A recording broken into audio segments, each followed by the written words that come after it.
देश प्रदेश में आपका स्वागत है। मैं हूं शारिक खान। योगी आदित्यनाथ ने कहा कि 2017 से पहले सरकारी राशन सबको इसलिए नहीं मिलता था क्योंकि उसे अब्बा जान कहने वाले हजम कर जाते थे।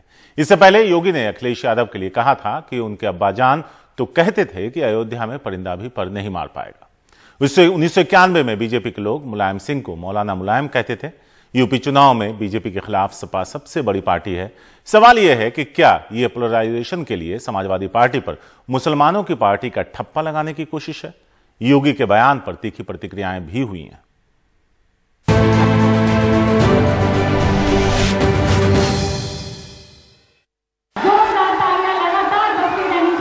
योगी ने अब्बाजान कहकर अखिलेश यादव पे फिर हमला किया। कुशीनगर की सभा में कहा कि अब्बाजान कहने वालों ने सरकारी राशन बाहर बेच दिया।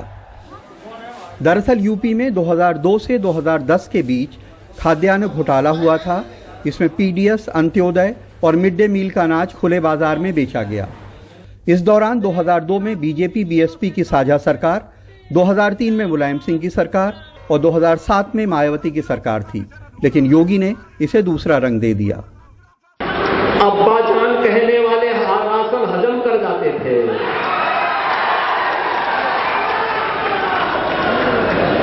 तब कुशीनगर का राशन नेपाल पहुंच जाता था, बांग्लादेश पहुंच जाता था, और आज कोई गरीबों का राशन निकलेगा तो राशन तो नहीं निकल पाएगा, लेकिन जेल जरूर चला जाएगा। योगी के इस बयान पे तीखी प्रतिक्रियाएं हुई।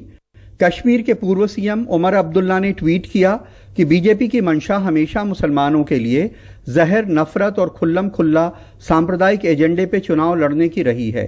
यहां एक सीएम दोबारा चुने जाने के लिए दावा कर रहे हैं कि हिंदुओं का राशन मुस्लिम खा गए। टीएमसी की महुआ मोइत्रा ने ट्वीट किया कि भारत में एक चुना हुआ मुख्यमंत्री सांप्रदायिकता भड़काने का दोषी है। यह आईपीसी की दफा 153 का उल्लंघन है। कोई स्वतः संज्ञान ले। Supreme court, UP police. वरिष्ठ पत्रकार तवलीन सिंह ने ट्वीट किया कि यह हेट स्पीच है। एजाज नाम के एक शख्स ने ट्वीट किया कि यूपी में यूनेस्को की 3 वर्ल्ड हेरिटेज साइट्स हैं, ताजमहल, आगरा फोर्ट और फतेहपुर सीकरी। ये सब किसी के अब्बाजान ने बनाई है। पूर्व वित्त सचिव डॉक्टर अरविंद मायाराम ने ट्वीट किया कि काश मैंने अपने पिता को अब्बाजान पुकारा होता। यह उस पिता से रिश्ते का कितना प्यारा इजहार है जो आपको मुसीबत से बचाने के लिए हिफाजत का आसमान आपके सिर पे तान देता है। अखिलेश यादव के साथ ये एक बार और भी हो चुका है। 6 अगस्त को लखनऊ में एक मीडिया कॉन्क्लेव में योगी ने कहा कि हमने कहा था कि रामलला हम आएंगे, मंदिर वहीं बनाएंगे। यह हम ही ने कहा है और हमने कितना सच किया है। यह आज जब अयोध्या में राम जन्मभूमि पे भव्य मंदिर निर्माण का कार्य शुभारंभ हो चुका है। उनके अब्बा जान तो कहते थे कि हम परिंदा भी पर नहीं मारने देंगे। अखिलेश यादव ने 7 अगस्त को पार्टी दफ्तर में हो रहे कार्यक्रम में इस पे पूछे जाने पे सख्त नाराजगी जताई थी। मैं तो केवल एक ही कहूंगा बात, भारतीय जनता पार्टी के मुख्यमंत्री जी को अपनी भाषा पर संतुलन रखना चाहिए। कल मैंने इंटरव्यू सुना है, हमारा आपका मुद्दों पे झगड़ा हो सकता है, लेकिन अगर हमारे पिताजी के लिए कुछ कह रहे हो तो तैयार रहना अपने आप के पिताजी के लिए भी मैं कुछ कह दूंगा। इसलिए मुख्यमंत्री जी अपनी भाषा का संतुलन रखें, और जिनका आप स्वागत कर रहे हो उनको आपने लूटा है पूरा का पूरा लोकतंत्र। अयोध्या आंदोलन के दौरान मुख्यमंत्री रहे मुलायम सिंह यादव को बीजेपी आरएसएस के एक वर्ग ने मौलाना मुलायम कहना शुरू किया था। सियासत के जानकार कहते हैं कि इसका मकसद खुद को हिंदू जनता का खैर ख्वाह और दूसरे को मुस्लिम परस्त साबित करना होता है, ताकि सांप्रदायिक ध्रुवीकरण कराया जा सके। पूरा उत्तर प्रदेश बेरोजगारी, महंगाई, हत्या, लूटपाट इससे गूंज रहा है। महिलाओं का चीरहरण हो रहा है, सरेआम गोलियां चल रही हैं। आप उन पे बात नहीं करने के ऊपर आप सामाजिक ध्रुवीकरण करने की कोशिश कर रहे हैं। मुझे लगता है कि इस देश के मुख्यमंत्री को, इस प्रदेश के मुख्यमंत्री को समझना चाहिए कि लोगों के मुद्दे क्या हैं। ये अब्बा जान और ये अम्मी जान कह के आप मुद्दों से मत भटकाइए। सियासत के जानकार कहते हैं कि चुनावों में एक लड़ाई परसेप्शन की भी लड़ाई होती है। अगर समाज में ये परसेप्शन बन जाए कि एक वर्ग दूसरे वर्ग के हक के ऊपर डाका डाल रहा है, तो ये 2 वर्गों के बीच में ध्रुवीकरण का सबब बन सकता है। सियासत इस आग में घी डालती है जिसका चुनावी फायदा होता है। लखनऊ में कैमरामैन राजेश गुप्ता के साथ कमाल खान, एनडीटीवी इंडिया। यूपी में अगले साल चुनाव है और चुनावों के लिहाज से इस राज्य की अहमियत से सभी राजनीतिक दल वाकिफ हैं और सभी दल चुनावी रणनीति में जुट भी गए हैं। कांग्रेस की बात करें तो क्या प्रियंका गांधी यूपी में कांग्रेस का चेहरा होंगी?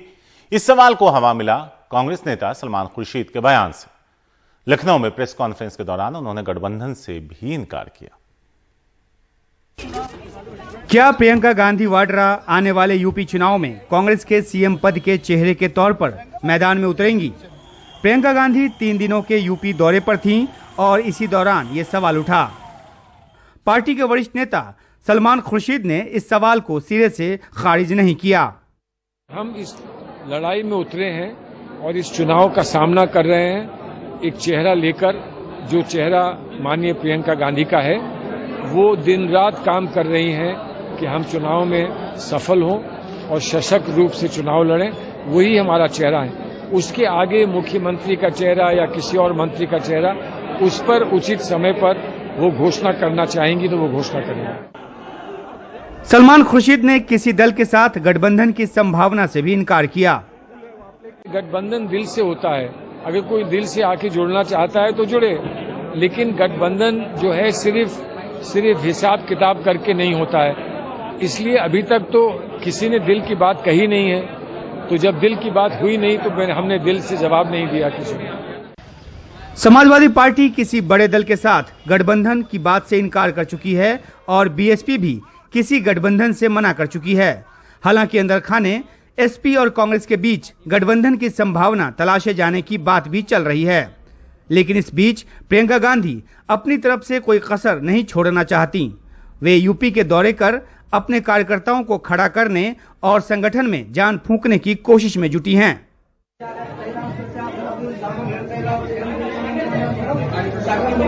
रविवार को जब रायबरेली के हनुमान मंदिर में दर्शन करने को प्रियंका गांधी पहुंची तो पुजारी ने आशीर्वाद के साथ सलाह भी दी कि वे रायबरेली ही आकर रहें। अब उत्तर प्रदेश को आपकी जरूरत है। ये हनुमान जी के पुजारी के नाते कह रहा हूँ, आप अपना निवास स्थान रायबरेली बनाइए और यहाँ रहिए। कांग्रेस की योजना बड़े पैमाने पर जन जागरण अभियान चलाने की है। योगी सरकार के प्रति जनता की नाराजगी को आधार मानकर एसपी जैसी पार्टी भी पूरी ताकत झोंकने जा रही है। सत्ता विरोधी वोट के एसपी, बीएसपी और कांग्रेस के बीच बंटने का फायदा बीजेपी को होगा। सवाल है कि क्या किसी गठबंधन की सूरत में प्रियंका गांधी को कांग्रेस के सीएम का चेहरा घोषित किया जाएगा? और अगर कांग्रेस अकेली ही लड़ती है तो क्या वो प्रियंका के चेहरे पर दांव खेलेगी? दोनों सवाल अभी बरकरार हैं। नई दिल्ली से उमाशंकर सिंह, एनडीटीवी इंडिया।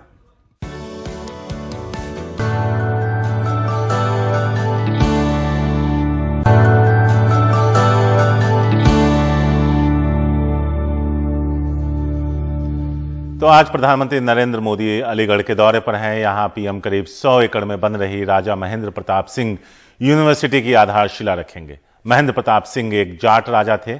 ऐसे में उनके नाम से यूनिवर्सिटी की आधारशिला माना जा रहा है। यूपी में बीजेपी पश्चिमी यूपी में इसके माध्यम से जाट समाज को साधने की कोशिश कर रही है। आपको बता दें, जिस विश्वविद्यालय की नींव प्रधानमंत्री रखने जा रहे हैं वो लोधा गांव में है। इसके बाद प्रधानमंत्री जनसभा को भी संबोधित करेंगे, जिसमें बड़ा जमावड़ा होने जा रहा है। इसके अलावा डिफेंस कॉरिडोर की भी सौगात देंगे। पीएम के इस दौरे के लिए खासी तैयारियां की गई हैं। प्रधानमंत्री अलीगढ़ पहुंच चुके हैं।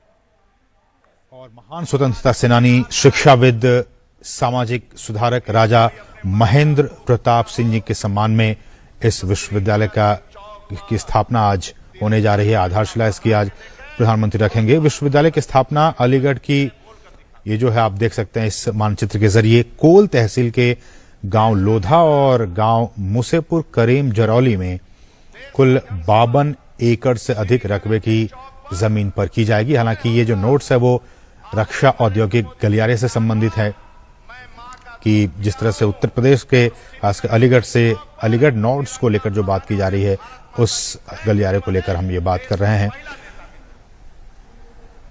और बहुत ही महत्वपूर्ण डिफेंस के लिहाज से, रक्षा क्षेत्र के लिहाज से ये रक्षा औद्योगिक गलियारा अलीगढ़ नोट्स, जिसका कि आज अवलोकन प्रधानमंत्री ने आपसे कुछ देर पहले किया, ये रक्षा गलियारा जो है वो एक सुनियोजित तरीके से और एक कुशल औद्योगिक आधार की सुविधा प्रदान करने का काम करेगा, जिससे कि जो लक्ष्य है, जो मकसद है वो ये कि देश रक्षा क्षेत्र में कैसे आत्मनिर्भर हो सके, कैसे इसका उत्पादन बढ़ सके।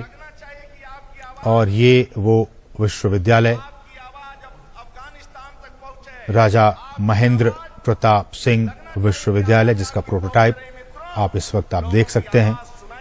बहुत ही दो महत्वपूर्ण ये कार्यक्रम प्रधानमंत्री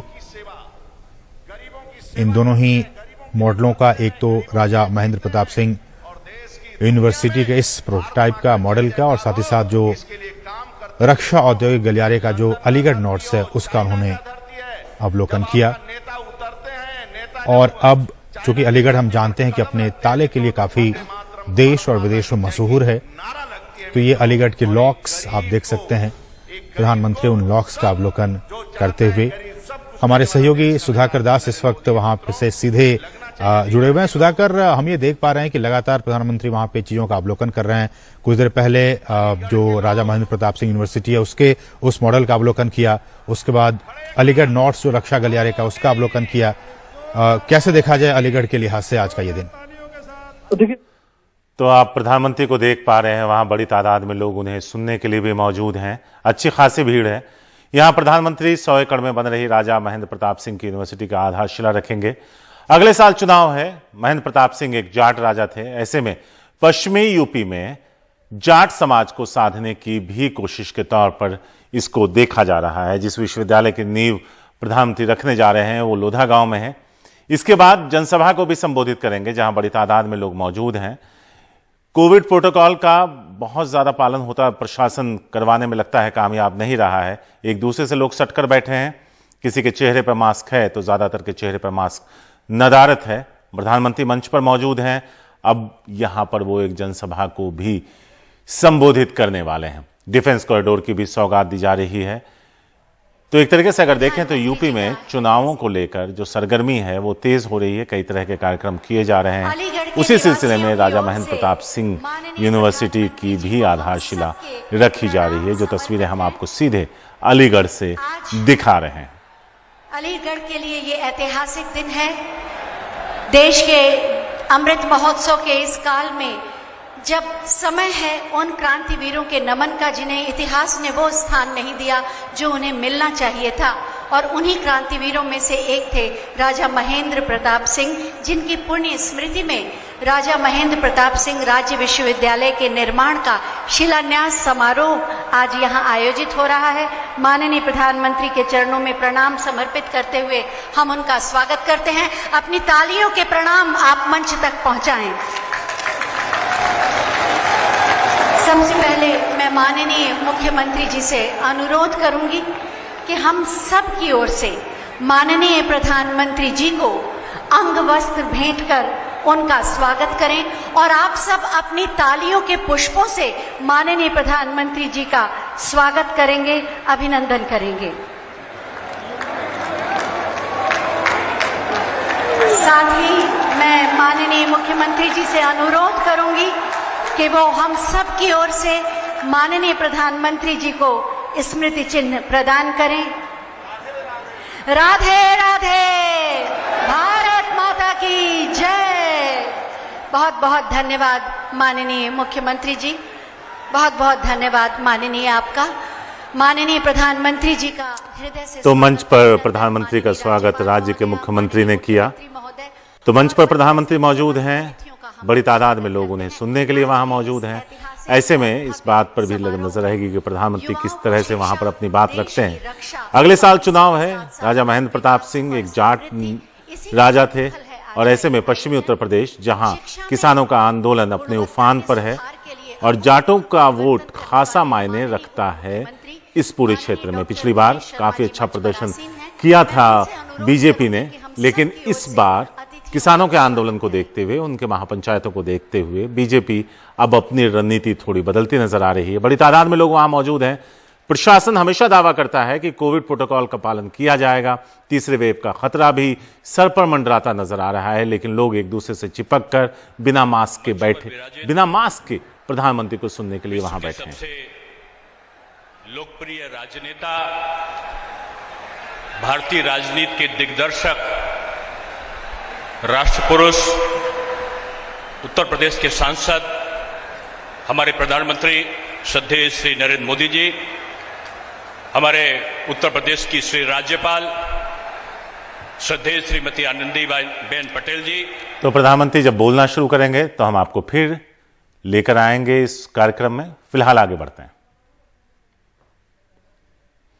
गुजरात के कई इलाकों में बारिश और बाढ़ से हालात खराब हैं।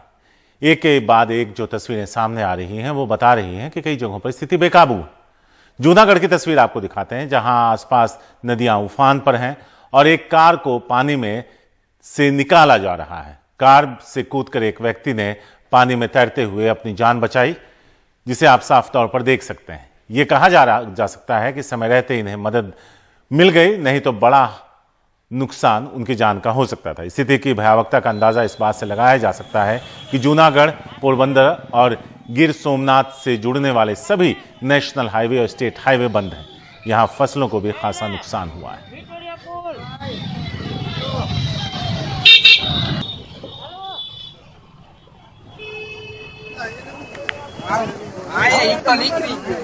गुजरात के राजकोट में भारी बारिश की वजह से हालात बिगड़े हैं। पानी की तेज धार में एक कारोबारी की कार बह गई।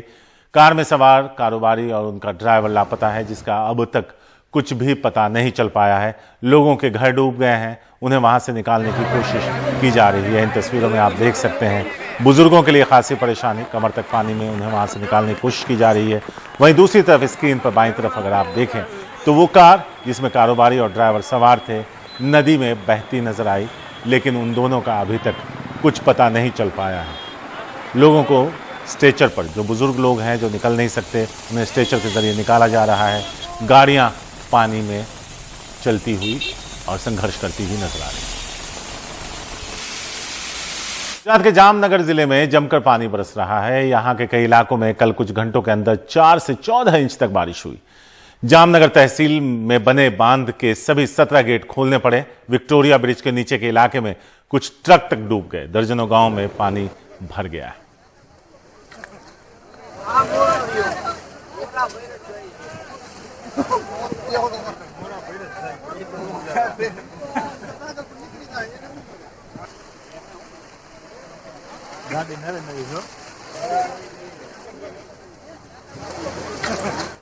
नासिक में बीते 2 दिन से हो रही भारी बारिश की वजह से शहर के कई हिस्सों में जल जमाव हो गया।